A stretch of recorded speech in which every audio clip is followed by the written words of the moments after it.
high and had them stashed somewhere, right? Well, they were very special. Yeah. And they weren't staying at my house, but I invited them over for a swim. And For decades, America believed it knew Doris Day. With her sunlit smile, warm voice, and wholesome movie roles, she was the embodiment of innocence, Hollywood's good girl who never stumbled, never darkened, never broke. But behind the glowing poster image, behind the polished interviews and radio-perfect laugh, Doris was living a secret life that almost no one, not even those closest to her, fully understood. It wasn't a scandal splashed across newspapers, not an affair whispered about in studios. It was a second identity, shaped by pain, survival, and decisions she made far from the spotlight. For 30 years, Doris Day carried truths that clashed violently with her public image. She wasn't just an actress and singer adored by millions. She was a woman battling betrayals, financial ruin, shattered trust, and a private emotional world she guarded like a fortress. While fans saw her as carefree and untouched by darkness, Doris spent decades hiding a storm few people would have ever imagined. Even those who worked alongside her for years later admitted they had no idea who she really was beneath the kindness and professionalism. The truth didn't emerge until after she was well past fame, when private documents, testimonies from silenced insiders, and long-buried memories finally surfaced. What they revealed shocked even Hollywood historians. Doris Day had not only been deceived by men she trusted most, but she also quietly rebuilt herself from ashes more than once. She had walked through years of emotional captivity, while smiling for cameras and recording songs that soothed the world. And now, after 30 years of secrecy, the curtain is finally being pulled back. What was Doris Day hiding? Why did she live two separate lives? And how did she manage to protect her truth for so long? The answers change everything we thought we knew about her. The world met Doris Day as a symbol of light. From the moment she stepped onto the silver screen in the late 1940s, audiences embraced her as a refreshing force, sunny, charming, untouched by the darkness that seemed to cling to Hollywood. She smiled in every photograph, glided through musical numbers with effortless poise, and delivered romantic comedies with a warmth that made people believe in kindness again. Yet beneath that golden glow was a story that even her most devoted fans never imagined. Doris was not simply an actress. She was an expert at hiding wounds, and the life she lived behind closed doors bore almost no resemblance to the one America adored. Long before fame, Doris Mary Kappelhoff learned the silent language of pain. Born in Cincinnati in 1922, she dreamed not of movie screens but dance studios. Graceful movement was her first love, the art form where she felt free. But fate intervened on a quiet October evening in 1937, when a car accident shattered her leg and ended the future she had imagined. Doctors told her she might never walk the same way again. Just like that, her dream of becoming a professional dancer disappeared. Most people remember Doris as eternally cheerful, untouched by hardship. But that moment and the years of recovery that followed sealed the first part of her double life. The public face of optimism balanced against a private existence built on loss. Music arrived as her second chance. Confined to her bed, she began singing along to the radio, learning how to stretch her voice the way dancers stretch muscle. A producer soon discovered her, and by the age of 17, she was touring as a band vocalist. Her voice carried innocence, but inside she was already learning that survival requires reinvention. Touring introduced her to smoky rooms, men twice her age, and a level of attention she wasn't prepared to process. Yet she smiled through it, creating a pattern she would follow for decades, be everything the world needed. Even if she was breaking in silence, Hollywood amplified that divide. With films like Pillow Talk and Calamity Jane, Doris became the nation's sweetheart. Directors adored her reliability. Co-stars admired her professionalism. Every magazine cover painted her as carefree perfection, a woman living a fairy tale others could only dream about. But away from cameras, her private world was tightening into a vice. Her marriages were collapsing behind her front door. Her first husband, Al Jordan, was violent and jealous, a far cry from the happily ever after fans believed she embodied. Her second marriage failed too, and each betrayal carved deeper shadows beneath her glowing exterior. When she smiled on screen, she wasn't celebrating life. She was surviving it. What made Doris different from so many others was her discipline. She understood that image was currency, and she guarded hers fiercely. She rarely revealed vulnerability, even to close friends. Reporters asked about love, about dreams, about her future, and she answered gently, coyly, like someone floating on clouds. But inside, she feared losing everything she had built. She feared public judgment. Above all, she feared that if people saw who she really was, scarred, uncertain, mistrusting, they might stop loving her. So she built a second life, a private world where the truth lived locked away from the tabloids. As the years passed, Doris Day perfected this double existence. The woman America saw lived in romantic comedies, laughing brightly and singing as though the universe were painted in pastel colors. The woman history would later uncover was struggling through heartbreak, financial manipulation, and emotional exhaustion. But in those early Hollywood years, she still believed she could keep the worlds separate forever. She still believed that silence was protection. She still believed that the shareable version of her life mattered more than the honest one. As Doris Day rose further into Hollywood legend status, the walls separating her two lives grew taller, thicker, and harder to climb. Audiences saw a woman blessed with charm and perfect timing, someone who smiled effortlessly at premieres, who glowed beneath studio lighting, who seemed to glide through interviews without a single crack in her voice. Yet by the mid-1950s, Doris was living in a pattern that would define the next 30 years, the world-famous icon outside, and the wounded, cautious woman inside. The public adored America's sweetheart, but friends who visited her home noticed a different energy. Behind her laughter, there was a guarded stillness in her eyes, the look of someone who slept lightly, always waiting for something to go wrong. That fear was rooted largely in her marriages. Her first husband, Al Jordan, had scarred her deeply. His jealousy and violence were so intense that Doris later confessed she feared for her life. This trauma followed her silently everywhere she went, even into scenes where she played confident, independent women. The public saw empowerment. Doris felt echoes of control and isolation. Her second marriage to saxophonist George Weidler ended almost as quietly as it began, dissolving under pressure and conflicting ambitions. But it was her third husband, Martin Melcher, who shaped the darkest part of her hidden life. On screen, she was the bright heroine audiences adored. At home, she was a wife trying and struggling to understand a man whose decisions would later devastate her.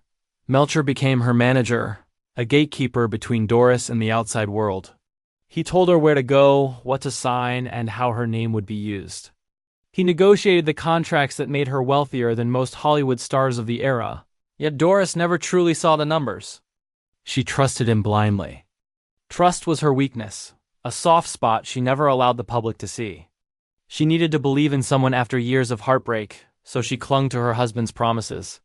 Meanwhile, he was quietly building a financial empire in her name one that she knew nothing about. Her daily life began dividing into layers.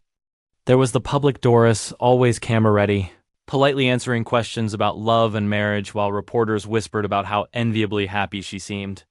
Then there was the private Doris walking through a home filled with silence and paperwork, signing documents she didn't fully understand, trying to maintain the image her career demanded. Friends later recalled moments when she paused mid-conversation, staring distantly as if trying to decide whether to admit how frightened she really was. But she never did. She had built her early success through discipline, and she feared vulnerability could destroy everything. Hollywood directors noticed changes too. Doris worked harder, stayed later, and double-checked every scene. It was as if she was determined to control the one space she still felt safe work. On set, she wasn't the woman whose finances were being mishandled or whose home felt unsteady. She was a star delivering perfection. Yet, privately, her marriage was turning into a cage. Melcher was managing her business, but he was also managing her freedom. He chose roles for her without asking, signed off on projects she didn't approve, and placed her into television ventures simply because they profited him. She would later discover that while she was performing with enthusiasm, Melcher was making decisions that would leave her bankrupt. People around her saw the double life more clearly than she realized. Some said she looked thinner. Others said she seemed distracted, her radiant optimism replaced by polite distance. She rarely spoke about the pressure at home, but she didn't need to. her silence spoke loudly. And yet, even in this growing storm, Doris continued to hide the truth. To the world, she was still a fairy tale. She was still the happy ending everyone needed, especially in a Hollywood era darkened by scandals and broken careers. What no one expected was that Martin Melcher's financial manipulation would not only shatter Doris emotionally, it would expose the secret life her son, Terry Melcher, became her lifeline. While Doris had always been protective of him, treating him as the anchor of her world, now he became the one guiding her through shock and confusion. Together, they uncovered Melcher's hidden files, contracts, loan papers, legal documents written in cold, manipulative language. Doris learned she was signed to star in a television series she had never approved. She learned millions of dollars were missing. She learned that Martin, the man she believed was managing their future, had been quietly gambling with her entire life. The discovery tore through her carefully preserved optimism, replacing innocence with a bitter awareness she had fought to avoid for decades. Friends described her transformation during this period as painful but remarkable. The quiet, gentle woman who once avoided conflict became a fighter. Doris sued her late husband's business partner, Jerome Rosenthal, and the legal battle revealed even more secrets. Melcher and Rosenthal had controlled her career with complete authority, hiding details from her to protect their financial power. Court testimony exposed document after document proving Doris had been left in the dark, even as she worked tirelessly filming, singing, performing to sustain the empire the men built around her name. The public, stunned, watched the mask crumble. For the first time, Doris Day had no choice but to reveal pieces of her hidden life. She told reporters she had been blindsided, that she never wanted a television show, that she was drowning under debt she hadn't created. And, in those moments, the world saw the woman she had buried for 30 years, wounded, furious, and human. Yet she refused to let humiliation swallow her. Instead, she honored the contract Martin had left behind, the contract that forced her to star in the Doris Day Show, even though it had been signed without her permission. She took her grief, her betrayal, and her fear and turned them into survival. Behind the cameras, she was exhausted. Every studio audience laugh she delivered cost her something. But to her, working was the only path forward, the only chance to pay off the debt and reclaim her identity. Her double life was no longer theoretical. It was real. The cheerful performer America adored now existed side by side with a woman rebuilding her life from ashes. The death of Martin Melcher didn't free her. It exposed her. It forced the truth into the open. Doris Day, the smiling, glowing icon, had been living under emotional imprisonment. The world's sweetheart had been controlled, deceived, and financially dismantled by the man she trusted more than anyone. Yet this was only the beginning. Because what came next, the court victories, the transformation, and the reinvention would finally reveal who Doris Day really was when the spotlight went dark. Fame had never been Doris Day's dream. What she had wanted long before Hollywood ever called her name was peace. She once said that if she hadn't become an actress, she would have settled quietly somewhere along a coastline, surrounded by dogs and music, nothing fancy, nothing demanding. But life had other plans. And by the time the cameras discovered her, she was already a woman recovering from wounds. The world would never fully see her childhood had been marked by emotional storms that mirrored the unsettled years to come. Her father's betrayal, the discovery of an affair that shattered their family, taught Doris early that trust was fragile. In her teenage years, a devastating car accident destroyed her hopes of becoming a professional dancer. The future she had imagined vanished overnight. It was during her physical recovery that she turned to singing. Her voice, gentle yet commanding, quickly drew the attention of the music world. It wasn't long before Hollywood followed. People assumed her cheerful on-screen persona reflected real life. But the truth was almost the opposite. Doris carried private fears that grew with each hit film, each chart-topping song. Success felt like a cage golden, yes, but just as suffocating as any other prison. Her marriages reflected that struggle. Her first marriage to Al Jordan, an abusive trombonist, nearly cost her life. He threatened to kill her more than once. She fled, choosing survival over love. Her second marriage provided little comfort, ending before she truly found stability. And then came Martin Melcher. Melcher promised safety, commitment, and guidance. For years, he managed her career and her money. Doris trusted him. She believed him. She loved him deeply. In public, she appeared devoted, loyal, and grateful. But behind the camera, their marriage was filled with tension and secrecy. Melcher pushed her relentlessly, signing contracts she did not fully understand. He locked her into projects she never wanted. Even in her greatest roles, she felt cornered by decisions she never approved. Still, she stayed. She believed in loyalty, in marriage, in the idea that eventually life would calm around her. When Melcher unexpectedly died in 1968, Doris was thrown into a storm she never saw coming. She discovered the truth. He had left her bankrupt. He had spent nearly every dollar she had earned. Behind her back, he had signed business deals, created investments under her name, and gambled away a fortune. She was left with no money and a shocking contract forcing her into a television show she never wanted to do. It was the lowest point of her life. Doris Day, America's sweetheart, living a lie the public had never suspected. Her television career began not out of passion, but out of necessity. She was nearly 50, grieving, financially damaged, terrified, and forced back into the spotlight she desperately wanted to escape. The show exhausted her emotionally, but she refused to let the world see her crumble. She fought back the only way she knew how. She filed lawsuits, seeking justice against those who had robbed her. And surprisingly, she won, earning millions in damages. But money had never truly mattered to her. What she gained was something far more valuable: independence. For the first time in decades, she was no longer controlled by a husband, a studio, or an agent. This turning point revealed the depth of Doris Day's double life. For the public, she was a symbol of sunshine, glowing, innocent, impossibly happy. For those close to her, she was a survivor. She had endured violence, manipulation, betrayal, and a level of exploitation that would have destroyed most people. But she refused to surrender her values. Her kindness remained intact. As she stepped into her later years, she finally began shaping her world according to her own desires. She built an animal rescue foundation, pouring her heart into saving creatures others ignored. She removed herself from Hollywood completely. She stopped dating. She stopped acting. She stopped pretending.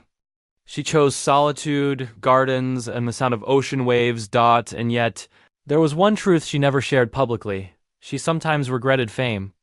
She believed Hollywood had stolen something precious: her privacy, her peace, and the version of herself she might have become. She once admitted in a rare interview, "I loved the work, but I never loved the attention." In those quiet later years, Doris Day lived more honestly than she ever had before. The double life was finally over, but the emotional cost had been extraordinary. Her story, once hidden beneath laughter and love songs, revealed a portrait of a woman far stronger, far more complex, and far more human than Hollywood ever allowed the world to see.